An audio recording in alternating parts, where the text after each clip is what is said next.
अस्सलाम वालेकुम, मेरा नाम डॉक्टर फ़रा इस्लाम है। मैं माहिर अमराज़ चश्म हूँ और आज मैं आपको आशोब चश्म के बारे में बताऊँगी। आशोब चश्म या वायरल कंजक्टिवाइटिस एक ऐसी बीमारी है जिसमें मरीज़ को शुरू में आँखों में चुभन या जलन महसूस होती है या ख़ारिश महसूस होती है। उसके बाद आहिस्ता आहिस्ता आँखों से पानी आना शुरू हो जाता है, आँखें सूज सकती हैं और यूँ महसूस होता है कि आँख में कोई चीज़ गिर गई है जो कि निकल नहीं पा रही। इसके अलावा आँखों में रोशनी बहुत ज़्यादा चुभना शुरू हो जाती है और कभी कभार कान के आगे या गले के नीचे कुछ गिल्टियाँ भी नमूदार हो सकती हैं। आशोब चश्म जब हो तो कुछ हिदायत मरीज़ के अपने लिए ज़रूरी हैं और कुछ इस बीमारी को दूसरों तक पहुंचने से बचाव के लिए ज़रूरी हैं।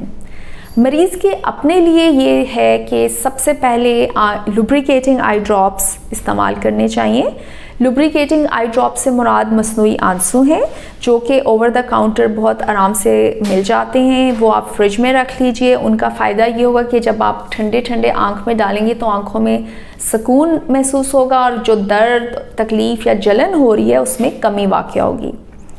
इसके साथ चूँकि बैक्टीरियल इन्फेक्शंस का भी ख़तरा होता है, इसलिए आमतौर पे एक एंटीबायोटिक ड्रॉप भी शामिल कर लिया जाता है। लेकिन इसमें बहुत स्ट्रॉन्ग एंटीबायोटिक्स और ख़ास तौर पे स्टीरॉइड्स के इस्तेमाल से गुरेज करनी चाहिए, क्योंकि स्ट्रॉन्ग स्टीरॉइड्स आपकी क़ुव्वत मुदाफ़अत को उल्टा कम कर सकते हैं। इसके अलावा मरीज़ को चाहिए कि बार बार अपनी आँखों को टच करके यानी हाथ लगा के दूसरी आँख को हाथ ना लगाए या किसी चीज़ों को हाथ ना लगाएं, बल्कि हाथों को बार बार धोते रहें।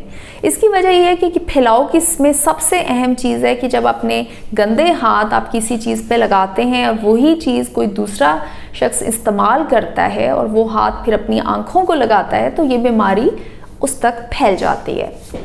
इसलिए इसके साथ साथ आपके अपने लिए ज़रूरी है कि आप काला चश्मा भी इस्तेमाल करें। उसका फ़ायदा ये होता है कि आँखों में जो रोशनी चुभ रही होती है या जलन महसूस हो रही होती है उसकी शिद्दत में कमी आ जाती है। लोगों का आमतौर पे ये ख्याल होता है कि अगर आपने काला चश्मा लगाया हुआ है तो उससे को फैलने से भी आप बचा रहे होते हैं, तो ऐसा हरगिज़ नहीं होता, क्योंकि किसी इन्फेक्टेड आदमी की आँख को देखने से बीमारी नहीं होती।